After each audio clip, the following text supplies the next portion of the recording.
Bom, queridos, a primeira mensagem da série, Segredos da Alma. O título da mensagem de hoje é A Submissão da Alma ao Espírito. Deixa eu fazer uma pergunta para vocês. Quantos de vocês aqui sabem que todos nós somos seres tripartites, tricotômicos, seres formados de três essências diferentes? Todos nós temos um corpo, todos nós temos um espírito e todos nós temos uma alma. Ninguém precisa explicar para você o que é o seu corpo. O seu corpo é essa porção material, este invólucro bonito que Deus te deu, com o qual você anda, come, fala, interage. E para você viver, você precisa ter um corpo são. O Espírito é a porção imaterial, eterna, a essência de Deus. Deus é Espírito. E nós fomos feitos à sua imagem e semelhança. Então, portanto, todos nós temos um Espírito. Mas muita gente confunde Espírito com alma. Há diferença entre Espírito e alma? Claro que há. Queridos, a alma, ela é encontrada, a sede da alma é no cérebro. O seu cérebro é um órgão físico. Com ele você pensa, com ele você forma sinapses, que são ligações entre os neurônios, que são as células do cérebro. E portanto a alma nada mais é do que o cérebro faz. E é interessante porque na Bíblia, tanto no Velho Testamento quanto no Novo, a palavra para alma é diferente da palavra do Espírito. No Velho Testamento é nefesh, e no Novo Testamento é psique. Psique de psicologia, de mente. Portanto, a alma é a vida física, mas imaterial, porque você não pega o pensamento. Portanto, a alma é a sede do seu intelecto, da sua inteligência, da sua vontade, dos seus pensamentos, amém? Das suas lembranças, das suas emoções, tudo isso acontece na alma. A alma, aliás, quando no Novo Testamento, muitas vezes lá no final do livro de Apocalipse, quando fala de 1/3 dos animais que vão morrer, né? A gente lê assim no Apocalipse, lá está escrito 1/3 das almas, inclusive dos animais. Porque é uma porção material. Diga assim, alma é o que o cérebro faz. Agora hoje não há dúvida para os médicos, os cientistas, que ninguém pode ter uma vida saudável se não tiver uma mente saudável. A Organização Mundial de Saúde diz que mais de 80% dos cânceres são provocados pelos problemas do cérebro, por causa de um cérebro que está em distúrbio e que vive em agonia e sofrimento. Ok? Então, eu quero começar a pregar para vocês e mostrar como o primeiro segredo que a gente precisa entender para ter uma alma sarada é entender que ela tem que estar em submissão ao Espírito Santo. Nós vamos começar a ler o texto de João, capítulo 12, versos 24 a 27. Aqui Jesus dizendo, né? Em verdade vos digo, se o grão de trigo caindo na terra não morrer, fica ele só. Mas se morrer, produz muito fruto. Quem ama a sua vida, no original é alma, perdê-la. Mas aquele que odeia a sua vida, mais uma vez no original é psique, alma. Aquele que odeia a sua vida neste mundo, preservá-la-á para a vida eterna. Se alguém me serve, siga-me, e onde eu estou, ali estará também o meu servo. E se alguém me servir, o Pai o honrará. Agora está angustiada a minha alma. E que direi eu? Pai, salva-me desta hora. Mas precisamente com este propósito vim para esta hora. Aqui você vê claramente Jesus Cristo dialogando com a sua própria alma. Porque ele está entrando em Jerusalém no domingo de Ramos.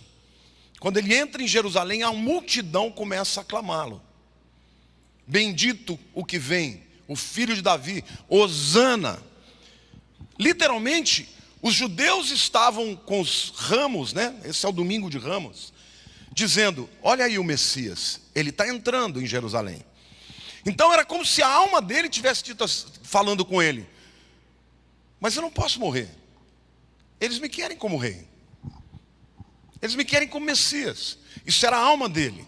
E o Espírito dizia: mas você veio para morrer, você não veio para ser o rei deles agora. Então ali existe uma batalha, uma luta que todos nós enfrentamos. Quantos de vocês já tiveram lutas no interior? De ter vontade de fazer uma coisa e o Espírito dizer: isso não é de Deus para a tua vida. Sim ou não? É essa luta que Jesus enfrentou, a começar na entrada triunfal, mas que teve o ponto culminante lá no Getsêmani. Quando ele literalmente fala: Pai, se possível, se tem outro jeito, afasta de mim esse cálice. Contudo, não seja feita a minha vontade, mas a tua vontade. Jesus submeteu a sua alma ao seu espírito. E por isso ele cumpriu o chamado que Deus tinha para ele. Todos nós enfrentamos durante a vida toda essa guerra entre o espírito, que conhece a vontade de Deus, e a alma, que deseja muitas vezes escolher os seus próprios caminhos, que tem as suas próprias razões, que tem os seus truques, as suas sabotagens. A alma engana, ela faz a gente pensar que estamos querendo uma coisa e na verdade ela está nos sabotando, porque a alma tem as suas próprias razões. E ninguém pode ter uma vida plena se não tiver uma alma sarada. E o primeiro segredo para uma alma sarada é, de fato, uma alma submetida ao Espírito Santo de Deus. Amém?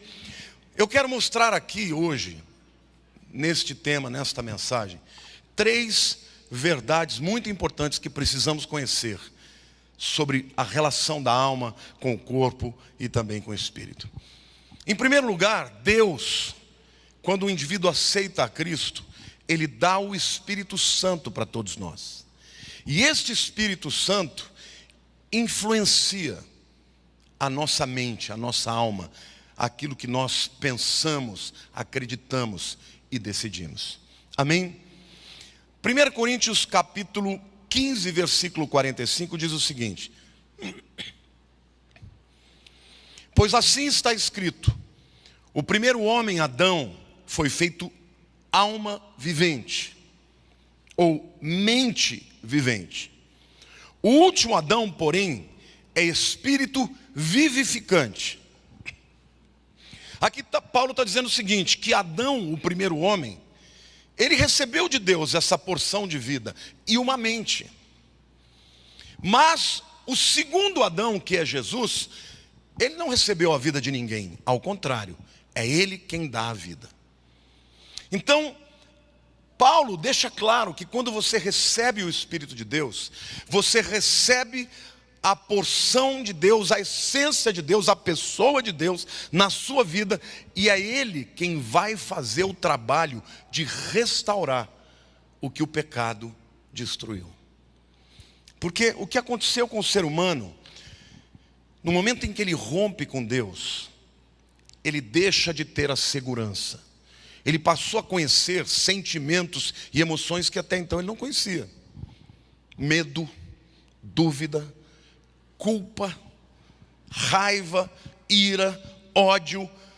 São sentimentos que na verdade são distúrbios provocados na sua mente, no seu cérebro. E antes da gente ir um pouco adiante, eu preciso dizer para vocês o seguinte: quantos aqui sabem, eu já preguei uma série sobre o cérebro, eu preciso recapitular algumas coisas. Você sabia que quando você pensa, para que você possa pensar, No seu cérebro, os neurônios se ligam, têm conexões, através das sinapses, eles constroem estruturas de pensamento. Quando eu comecei a estudar sobre isso, e li diversos livros de neurologia, eu descobri coisas maravilhosas. Por exemplo, quando você aprende a andar de bicicleta, porque de repente você sobe e não consegue andar, e você vai tentando, de repente você aprende a andar de bicicleta, e todo mundo diz, isso é que nem andar de bicicleta. Uma vez que você sabe pro resto da vida. Sim ou não? Porque no seu cérebro, em algum lugar específico, você construiu estruturas de pensamento físicas. Tem formas, inclusive, onde o aprendizado de andar de bicicleta fica ali armazenado para o resto da vida. E assim vale para tudo. Por exemplo, quando você pensa racionalmente, e se você tivesse debaixo de um exame, por exemplo, de imagem, você veria o seu neocórtex, todo ele iluminado. Porque a razão está aqui na frente. Quando você tem emoções mais profundas, como por exemplo, a sexualidade, paixão, é a área do sistema límbico, que é uma área mais primitiva. É a área que determina, por exemplo, sentimentos que você não explica tanto. Mas tudo isso forma ligações e conexões físicas. Se o indivíduo fizer uma lobotomia, por exemplo, ele deixa de ser psicótico.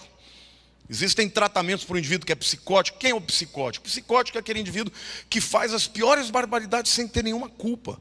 Ele está completamente distanciado daquilo. Ele mata e olha e fala, matei.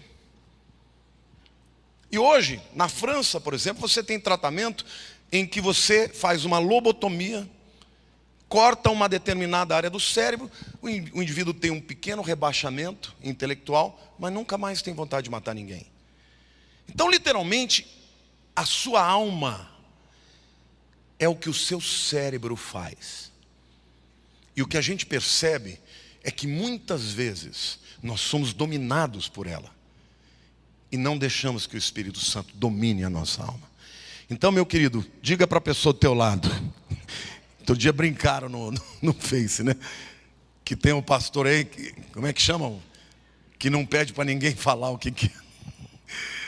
Mas eu gosto de mandar repetir, porque isso é bom para você guardar. Diga para a pessoa do teu lado, o seu cérebro é um instrumento poderoso que Deus te deu, mas você precisa fazer com que ele seja submetido ao Espírito Santo de Deus. Amém, querido? Não existe restauração da nossa alma, da nossa mente, se não for através da atuação do Espírito Santo.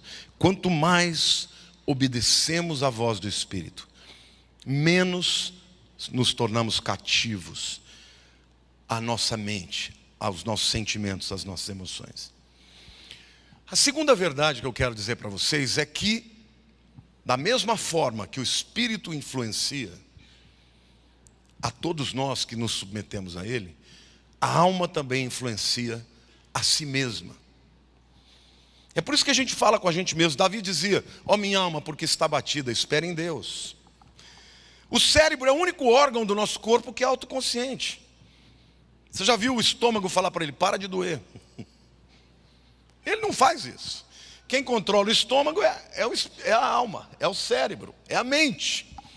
Agora, a alma, ela traz influências, ou positivas ou negativas, para todos nós. Ela nos leva a tomar decisões acertadas ou erradas.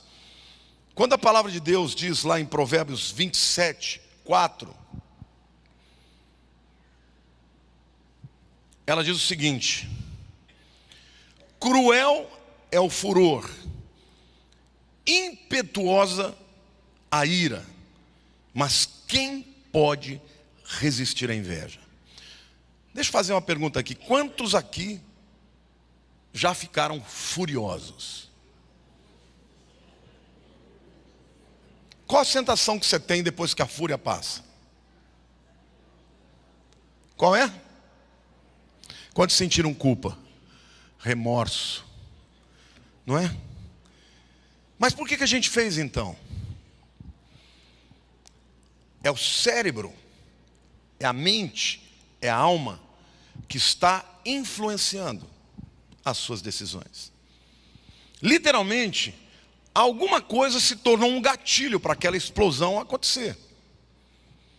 Pode ser uma lembrança de dor, de tristeza, uma lembrança de algo que te fizeram, que você se sentiu, sabe, profundamente vilipendiado, usado. E aí naquele momento você responde. O teu cérebro vai, o sistema endócrino vai secretar alguns hormônios com uma adrenalina que vai jogar a partir do seu coração para todo o seu corpo aquela energia para você reagir, para você se tornar violento, para você explodir, para você se defender. Cruel é o furor, a Bíblia diz. Quem que determina isso? A alma, a mente. Alma e mente são a mesma coisa, tá? Depois ele diz impetuosa ira. Quantos aqui já se iraram? É possível passar a vida inteira sem se irar? De onde vem a ira? Do cérebro, da mente, da alma. E aí ele diz a terceira resposta, que é subproduto da mente, da alma, da influência direta da alma nas nossas decisões, que é a inveja. Ele diz assim: cruel é o furor, impetuosa é a ira, mas quem pode resistir à inveja? Quem aqui já sentiu inveja? É interessante, as pessoas falam, as pessoas falam, quem aqui já ficou furioso? Todo mundo levanta a mão. Quem aqui já ficou, né, furioso? Todo mundo levanta. Quando fala de inveja, fica todo mundo assim. Por quê? Porque é um sentimento horroroso mesmo. Todo mundo sabe. Mas por que você tem inveja? É claro que existem espíritos malignos que alimentam isso. Mas a inveja é uma resposta da alma também. É você ver no outro o que você queria para si. E isso, se não for trabalhado, se não for tratado, destrói relacionamentos, destrói famílias, divide igrejas. Porque o indivíduo invejoso, ele não se contém. O invejoso é assim, não é que eu quero o que ele tem, eu não quero que ele tenha. E a inveja, se não for trabalhada, ela vai destruir relacionamentos. Ela vai separar pessoas. Tudo isso acontece na alma. E você ter uma alma tratada vai fazer com que essas coisas percam importância, desculpe, na sua vida, na tua vida.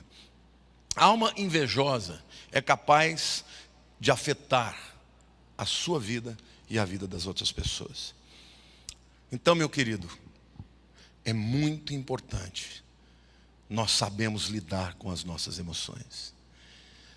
Porque as nossas emoções podem nos levar a construir relacionamentos ou destruir relacionamentos.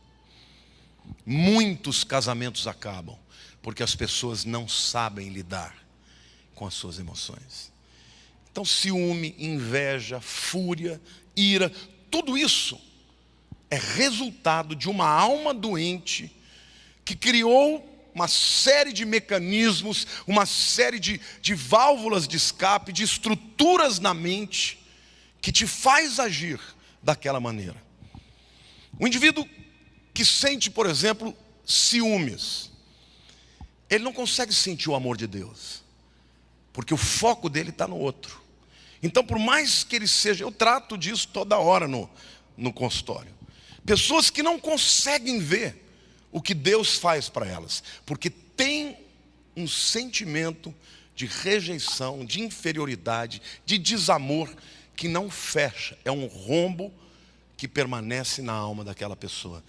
E enquanto, meu querido, você não vencer essa área, você nunca poderá desenvolver o teu potencial ao máximo. Diga para a pessoa do teu lado, mas Jesus pode te curar. Diga, é um processo que vai durar a vida inteira, mas Jesus vai te curar. A Bíblia, querida, é interessante como a Bíblia é um livro sábio, né? O apóstolo Paulo fala de fortalezas da nossa mente. Ele não tinha a mínima ideia do que ele estava falando, mas na verdade, quando você cria uma maneira de pensar, quando você tem um foco e vê aquela situação daquela maneira, nada mais é do que o teu cérebro construiu estruturas mentais das quais você não consegue escapar. Você já teve sentimentos assim? O próprio teu cérebro fala, isso está errado, não é esse o caminho. Mas a tua alma, ou seja, os teus sentimentos, não conseguem escapar daquilo, porque há uma estrutura física no seu cérebro, que faz com que o pensamento transite por aquela área, e você fica preso àquela área. E é isso que a Bíblia chama de fortalezas da mente. Mas a Bíblia diz que Jesus veio para destruir as fortalezas da mente. Você sabe que os cientistas já provaram, pode aplaudir.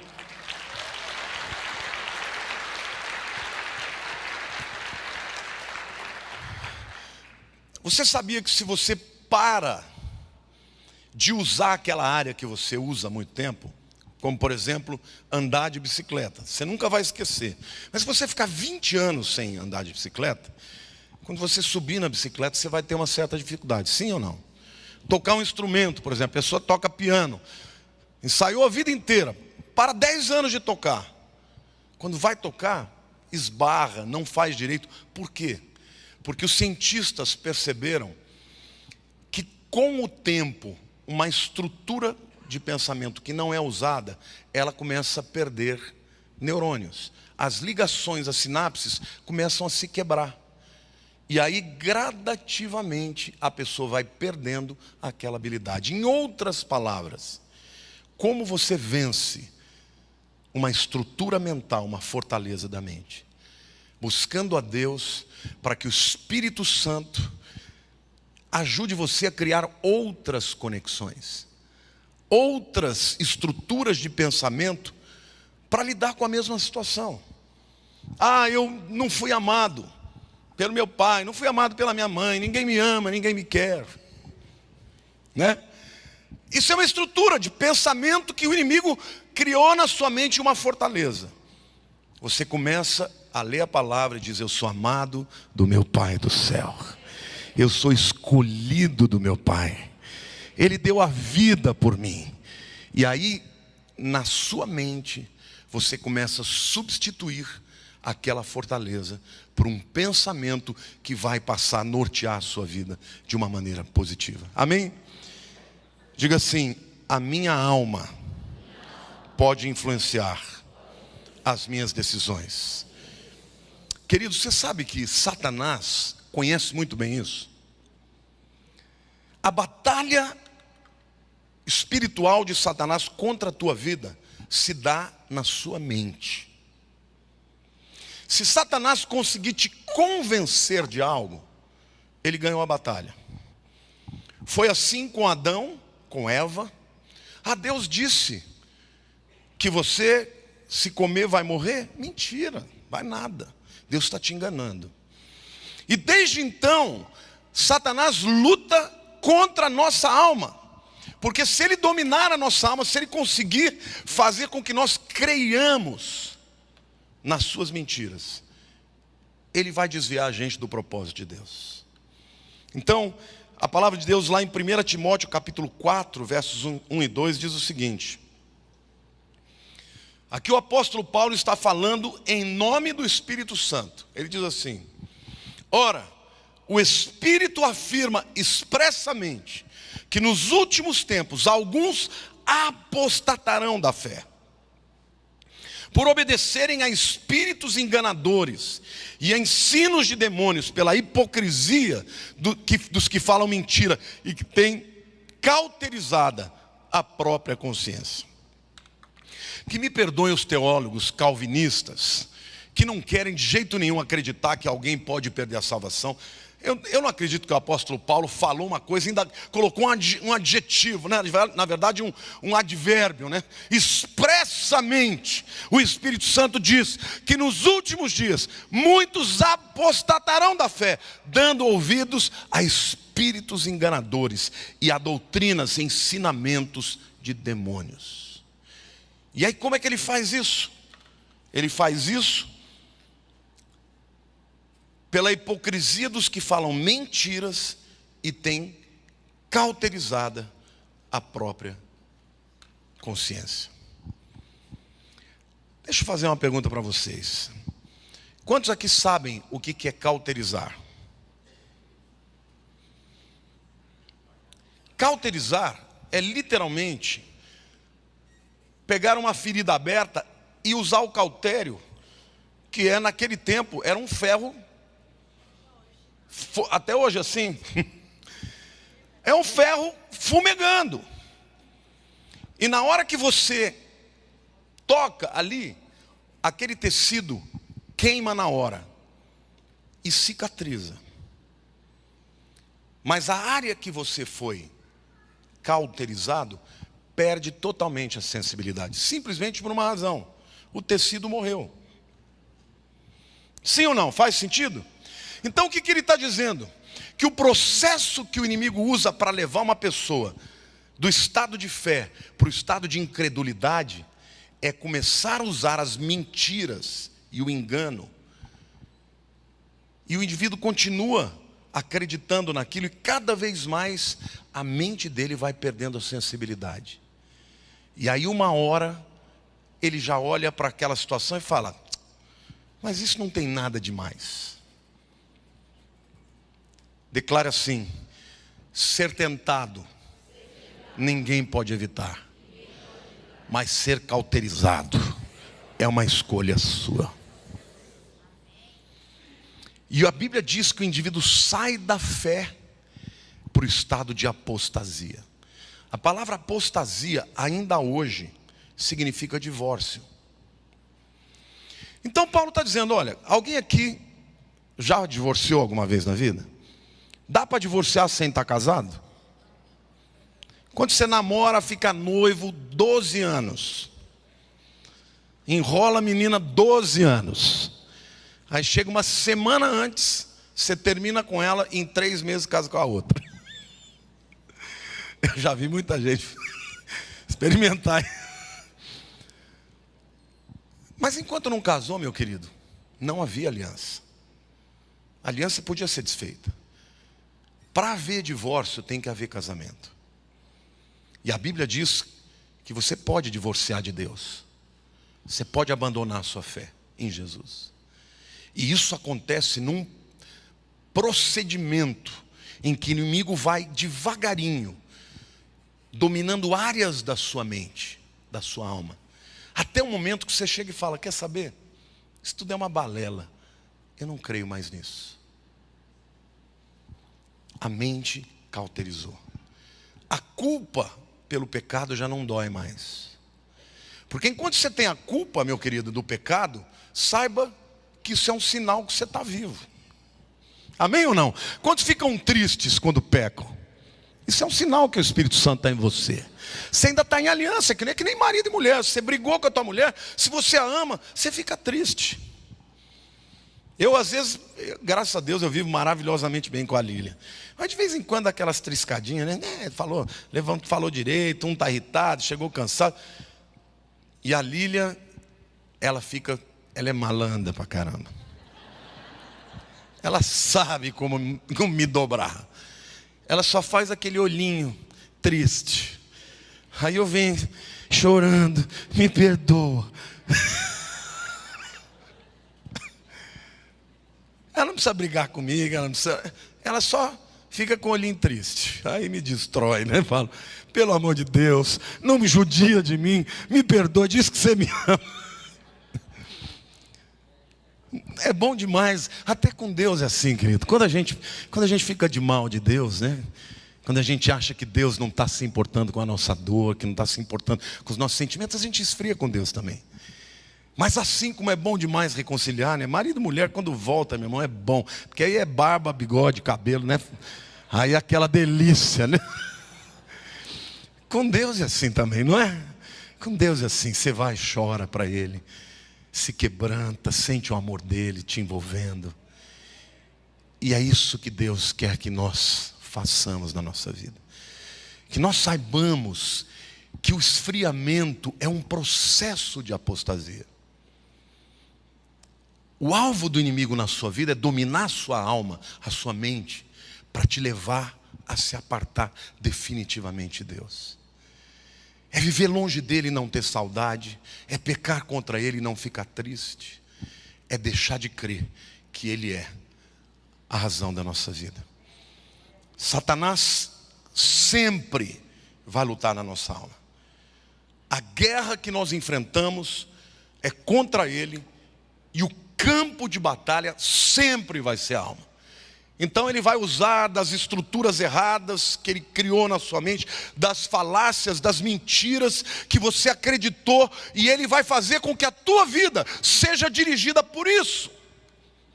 Então é por isso que você vê crentes muitas vezes salvos, cheios do Espírito Santo até, mas tem áreas vulneráveis. E não pense que o inimigo vai ser leal com você.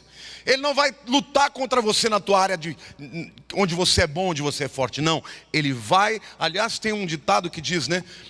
A força de uma corrente é sempre igual ao seu elo mais fraco. Porque na hora que você estica, ela vai estourar aonde o elo é mais fraco. E assim que o inimigo vai usar. Ele fica ao derredor procurando uma brecha. Ele te ausculta, ele te percebe, ele te acompanha. E ele vai te atacar nesta área da alma, onde você é fraco. Por isso que a palavra de Deus diz que nós temos que buscar ao Senhor. Temos que ser expostos à palavra. E temos que decidir obedecer. Porque os sentimentos são enganosos. Amém? Sinais de apostasia na vida das pessoas. Perda de alegria. Querido, se você é de Jesus, o Espírito habita em você. Se você não está alegre, alguma coisa está errada. Ou pode ser uma depressão química, e o cérebro, ele secreta hormônios. O cérebro secreta substâncias, neurotransmissores. Hoje a gente sabe. Quando o indivíduo está apaixonado, ele está lotado de dopamina, de ocitocina. Quando o indivíduo está irado, ele tem adrenalina. Quando o indivíduo corre, o corpo secreta endorfina. Todos esses hormônios fazem você sentir bem ou sentir mal. O seu cérebro, o que ele faz, a expressão dele para o mundo, é a sua alma. E é nesse campo que o inimigo vai lutar contra você, para fazer de você uma pessoa derrotada. Qual sinal a gente pode ver mais? Pessoas se tornando amargas, pessoas deixando de ter misericórdia, pessoas se tornando vingativas. Isto é uma evidência de uma alma doente, de uma alma que está sob ataque, de uma alma que está caminhando para a apostasia. Deixam de amar e passam a odiar. Deixam de ter esperança e passam a ter raiva. Querido, você não é o único aqui nesse salão que enfrenta essa luta. Até Jesus enfrentou isso. E nós precisamos cuidar da alma para termos uma vida plena, uma vida segundo a vontade de Deus. Amém? Quando eu li o livro Este Mundo Tenebroso, quantos se lembram desse livro? Do Frank Peretti. Tem uma cena muito interessante, que o demônio está penteando o cabelo de uma menina. E ela está se sentindo super bem. E na verdade ele está soprando mentiras. E ela já está acreditando nas mentiras e entrando na apostasia. O alvo do inimigo para nossas vidas é nos levar ao abandono da nossa fé, que é a apostasia. Portanto, eu disse que o Espírito Santo influencia a nossa alma, a nossa mente. Mas eu disse também que a nossa mente influencia, ora sabotando, ora nos convencendo, e graças a Deus que a consciência que você tem é ainda a porção da sua mente que está ali, preservada pelo Espírito de Deus. Mas se você abrir muita brecha, aquela área também vai perder a sensibilidade, e aí você está na beira da apostasia. A terceira verdade que eu quero contar hoje para vocês é que a alma pode ser restaurada. Diga: a minha alma pode e vai ser restaurada pelo Senhor. Deuteronômio 36 diz assim: o Senhor teu Deus circundará o teu coração e o coração da tua descendência, para amares o Senhor teu Deus de todo o coração. Coração aqui é espírito, e de toda a tua alma é mente, para que vivas. Literalmente o que a Bíblia está dizendo é que o Espírito Santo de Deus marca a sua mente. E quando ele marca a tua mente, ele começa um processo de restauração dessa mente e dessa alma. É isso que Deus faz com a nossa vida. Ele vem e começa a restaurar. E o texto diz que ele faz isso para que nós vivamos. E queridos, saibam que uma alma sarada alonga a vida. O indivíduo que é feliz, vocês sabiam que quando você está em depressão, aumenta mais de 40 vezes a possibilidade de você ter um ataque cardíaco? Pessoas em depressão são muito mais suscetíveis a todo tipo de enfermidade. Enfermidades cardíacas, cânceres. Porque na verdade o que é um câncer? O indivíduo já tem uma propensão genética, tem lá um gene defeituoso. Mas em algum momento ele se rebela. E aquelas células anômalas que todo ser humano produz diariamente, de 3 a 4 células cancerígenas, mas você tem no seu sistema imunológico os chamados células T, que são os killers, os destruidores de células cancerígenas. O indivíduo entra em depressão, baixa o sistema imunológico dele. As células cancerígenas já não têm os inimigos, os antagonistas. E aí aquilo se torna um tumor que se multiplica desordenadamente e o indivíduo desenvolve o câncer. Eu não estou dizendo que todo câncer é porque o indivíduo passou por depressão. Existem outras causas, processos inflamatórios, alimentação, obesidade, tudo isso aumenta demais a tua possibilidade de ter câncer. E a questão genética. Mas a Organização Mundial de Saúde, fazendo as suas pesquisas, diz que 80% dos indivíduos que geram câncer são pessoas que não trabalham a sua alma. Você é aquela pessoa que introjeta tudo? Que tem sentimentos e não expressa? Quantos são assim? Isso é muito ruim, viu? Sabe essas pessoas que botam para fora? São pessoas que têm muito menos chance de desenvolver câncer.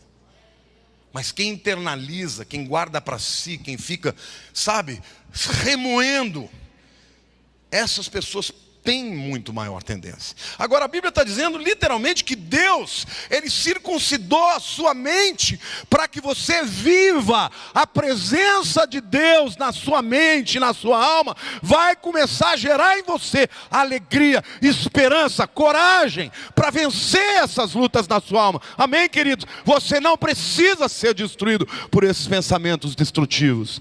Deus tem uma alternativa para você. Amém? Querido, o sinal da circuncisão era o sinal da aliança de Deus. Aqui, a palavra de Deus está usando uma figura. Quando você entrega a sua vida para Deus, o sinal da bênção de Deus passa a estar na sua mente. Você nunca mais vai estar à mercê de si mesmo. Porque o Espírito Santo vai estar na tua vida, te protegendo, falando com você, gerando fé, gerando perdão, gerando transformação. E esta mente que começa a ser curada, começa a ter consequências no físico. Eu, por exemplo, eu vou dizer, eu sou uma pessoa eu sou muito ansioso. Isso é uma característica endógena minha. Eu nasci assim, desde criança. Durmo 3 horas por dia. Os médicos, quando pegam o meu histórico, falam assim: você ser gordo é um espanto. Nasci magrinho. Minha mãe falava que eu parecia um rato quando eu nasci. De tão magrelo. Fui uma criança magra a vida inteira e as células de gordura se desenvolvem até 6 anos de idade. Quer dizer, eu não tenho tantas células de gordura. As minhas células são muito gordas, mas eu tenho pouca. Porque se você pega uma criança obesa, ela tem muito mais células de gordura. É por isso que você vê pessoas que chegam a 200 quilos. E outras, por mais que queiram, não chegam a isso. Mas eu, a vida inteira, fui magro. Casei com 72 quilos, hoje eu tenho 117. O que é isso? Comida.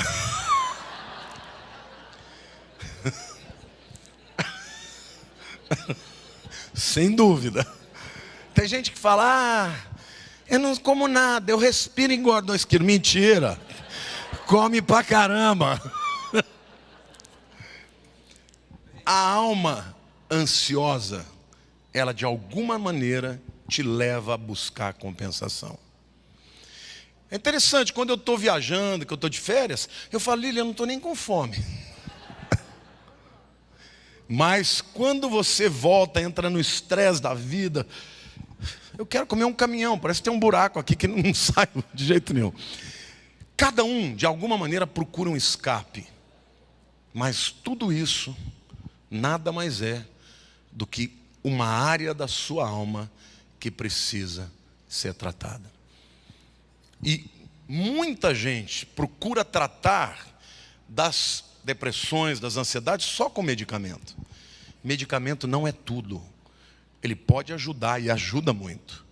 Mas se você não fizer um trabalho terapêutico, confessando, tendo alguém para quem você possa partilhar, tendo alguém com quem você possa orar, você nunca vai ter aquela área completamente sarada. Mas o que Deus está dizendo para nós aqui é que a boa obra que Ele começou em nós, Ele vai completar. Se eu olho para trás, eu consigo ver na minha vida muitas melhorias. Ainda tem outras áreas que vou ter que trabalhar a vida inteira. Talvez até o fim da vida eu melhore. Mas o gostoso é saber que Deus cuida de nós. Diga para a pessoa ao teu lado: há uma marca de Deus na sua vida. E Ele quer que essa marca te leve a uma restauração completa. Diga: corpo, alma e espírito. Querido, uma alma restaurada vai purificar a sua vida. Lá em Jó 3:20, ele diz assim, é interessante, Jó é uma figura que tinha que estar lá na Bíblia, né? Porque muitas vezes nós nos encaixamos na história dele. E ele diz assim: por que se concede luz ao miserável e vida aos amargurados de ânimo? Em outras palavras, ele está falando assim: para que eu preciso saber tanto? Para que eu preciso entender tanto que está dentro de mim, se eu sou um amargurado? Se eu não consigo vencer a minha amargura. A amargura, na verdade é isso mesmo. Quanto mais você se torna uma pessoa densa, profunda, reflexiva, você vai ser muito mais suscetível às lutas da alma. Porque você percebe mais o sofrimento, percebe mais. Geralmente, pessoas que lutam na alma muito profundamente são pessoas profundas, reflexivas, inteligentes, sensíveis. Outras pessoas não têm tanta luta, mas você pode ver, você pega uns artistas, por exemplo, é que nem a música tem até um poema que eu acho demais do Vinícius, porque ele diz assim, chama Poética. Ele era um gênio, né? Ele diz assim: de manhã cedo, de manhã eu escureço, de dia tardo, de tarde amanheço, de noite ardo. A oeste, a morte contra quem vivo, do sul cativo, o oeste é meu norte. Outros que contem passo por passo, ando onde há espaço, meu tempo é o quando. E quando o Tom fala dele, né, ele fala numa das músicas dele, ele diz assim, que Vinícius só é bom quando sofre. Se não houver tristeza, não tem música bonita. As músicas mais lindas que eu fiz na época que minha mãe morreu. Então eu quero dizer para você, querido, que quando a tua alma está vivendo em agonia, em luta, isso não quer dizer que Deus não te ame. Muitas vezes é através desse sofrimento que Ele vai tirar de você o entendimento da dor do outro. Porque se Jesus não tivesse passado por aquilo, Ele não poderia ser o nosso intercessor. Diga para a pessoa do teu lado, tem jeito para a tua dor. Diga, o Senhor vai curar essa ferida. E quando você for curado, você vai ser muito melhor. Amém? E como é que Deus faz isso? Como é que Ele cura a nossa alma das agruras da vida, das decepções, das tristezas? Lá em Jó 33, de 22 a 25, tem um texto muito lindo. Ele diz assim: a sua alma se vai chegando à cova. Literalmente ele está falando de uma depressão profunda. E quando uma pessoa perto de você falar que está querendo tirar a vida, acredite. Porque a dor de uma depressão pode ser tão atroz que tem pessoas que não conseguem e tiram a própria vida. Então ele diz, a sua alma se vai chegando à cova e a sua vida aos portadores da morte. Mas ele diz, se com ele houver um anjo, e aqui a palavra anjo é um mensageiro, intercessor, um dos milhares, para declarar ao homem o que lhe convém, então Deus terá misericórdia dele e dirá ao seu anjo, a palavra anjo é mensageiro, redime-o para que não desça a cova. Achei resgate, sua carne se robustecerá com o vigor da sua infância, e ele tornará os dias da sua juventude. Quem é esse intercessor? Diga, é Jesus, é Jesus. Se houver um intercessor, ele não vai morrer, a sua alma não vai sucumbir, porque este intercessor robustecerá a sua alma como nos dias da juventude. Queridos, eu quero dizer que Jesus pode nos trazer vida plena, abundante. A alegria do Senhor é a nossa força, amém? Você não tem que ser destruído pela depressão, pela tristeza, por sentimentos funestos, destrutivos, caóticos, malignos que Satanás lança na sua mente. O que nós precisamos é um intercessor. E ele existe. Aqui Jó estava dizendo, eu queria morrer, mas se eu tiver um enviado de Deus para ser o meu intercessor, eu não vou sucumbir. Os meus dias voltarão a ser como os dias da minha juventude. Amém? A restauração da alma, queridos, gera paz, gera obediência, nos leva para perto de Deus. Salmo 23, Davi fala claramente, refrigera a minha alma. Esta palavra refrigera literalmente restaura a minha alma. Foi para isso que Jesus morreu. Ele enfrentou a luta mais difícil, tremenda na sua alma, para que ele pudesse um dia estar diante do Pai, intercedendo por você e por mim. E hoje o Espírito Santo habita em nós. Queridos, nós ainda lutamos contra um poder tremendo no mundo das trevas.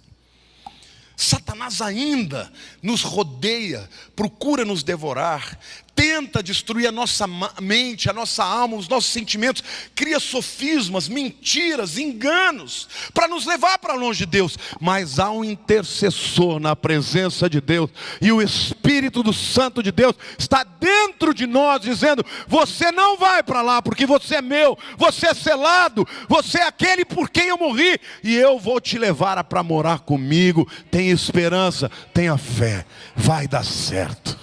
Amém, queridos? É por isso que os crentes vencem as lutas. Não é que nós viramos perfeitos. A conversão não é um estalo de dedo que de uma hora para outra você vira o super-homem. Não. Só que agora, eu sei porque eu vejo nas pessoas que vêm procurar conselho para mim. você começa a falar da palavra de Deus, de quem é Jesus na vida delas, os olhos começam a brilhar. O indivíduo que não tem Deus, que não tem o intercessor, ele não tem outra coisa que fazer, a não ser procurar escapes, as drogas, a prostituição, a violência e muitas outras coisas que não vão gerar vida. Mas o principal segredo que eu quero partilhar para você hoje, para ter uma vida restaurada, precisamos deixar o Espírito Santo tomar conta da nossa mente. Amém? Quando você enfrentar lutas, pensamentos, sentimentos contrários à vontade de Deus, não vem de você. A origem disso é o príncipe das trevas. Mas você é marcado, você é selado pelo Espírito Santo. A palavra de Deus diz que este selo permanece na tua vida até o dia da redenção. Sabe que dia é esse? No dia do arrebatamento da igreja. Querido, quando tocar a trombeta e os anjos vierem pelos 4 cantos da terra, eles não vão olhar se você foi bom ou se você é ruim. Eles vão olhar se você está marcado. Quem tiver a marca do Espírito Santo, que confessou Jesus, vai subir e vai ter um corpo transformado. Querido, e lá no céu não vai mais ter tentação, não vai ter mais fraqueza da alma. Lá no céu nós seremos completamente sarados.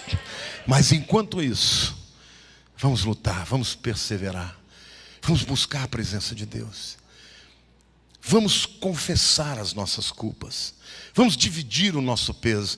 A igreja precisa ser um instrumento de cura. Sabe o que nós somos? Nós estamos na enfermaria, querida. Todo mundo tem as suas áreas. É tudo doente de alguma maneira. O ditado que diz que de doente, de louco, todo mundo tem um pouco, é verdade. Mas quando você está em Jesus, você está no processo. Diga assim: eu estou num processo de transformação.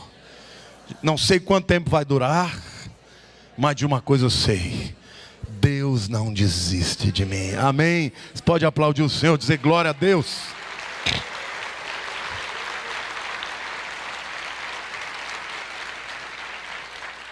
Feche os seus olhos.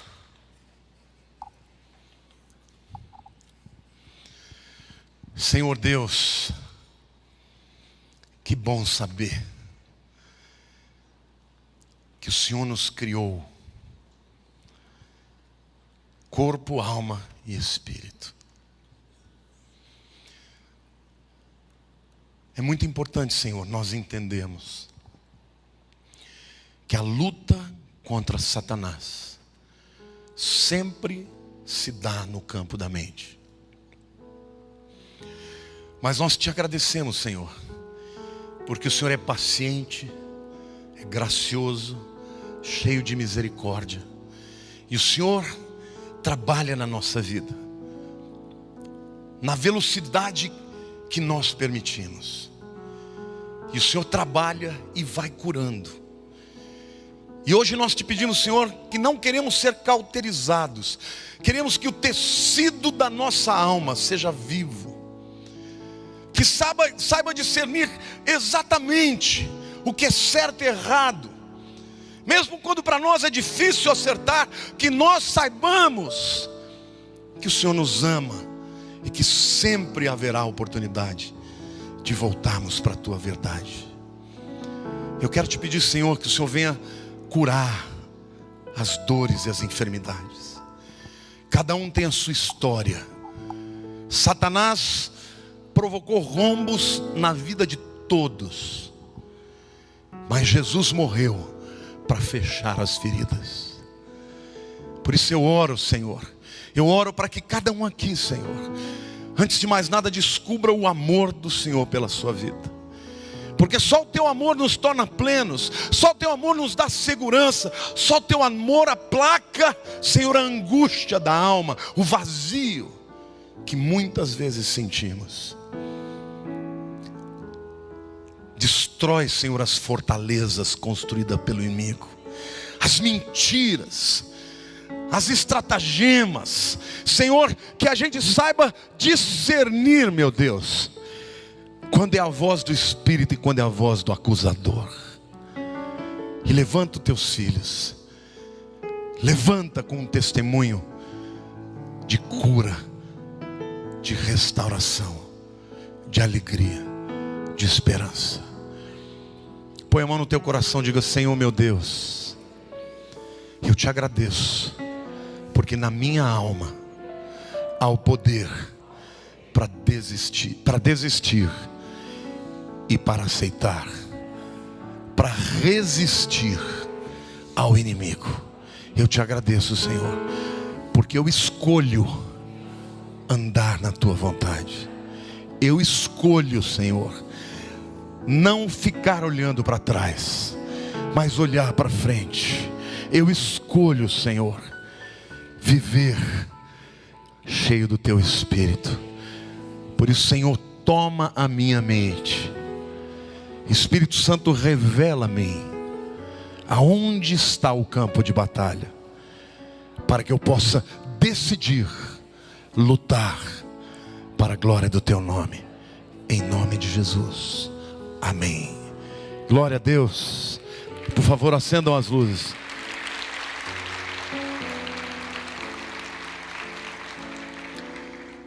Todas as pessoas que trabalham com aconselhamento, terapia, dizem que o principal elemento para o indivíduo ser curado de qualquer enfermidade é ele decidir que ele quer sarar.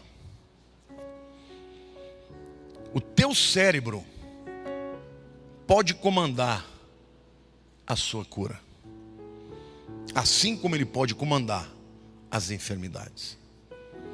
Então, meu querido, não é que a gente vai ser perfeito.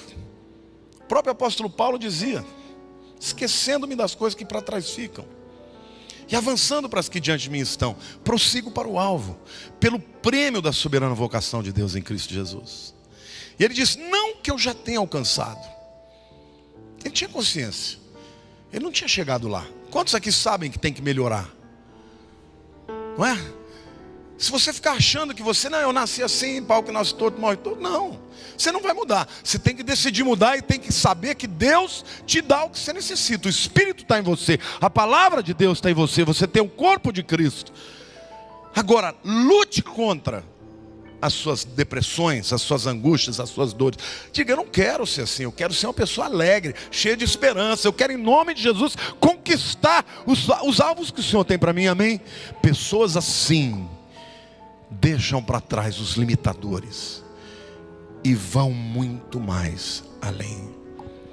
Queridos, há muita gente que eu conheci na vida, cheia de capacidade, de inteligência, pessoas brilhantes, que não constroem nada, porque ficaram a vida inteira olhando para as suas feridas e lambendo as feridas, dizendo: eu não consigo, eu sou assim, eu sou assado. Você não precisa ser assim.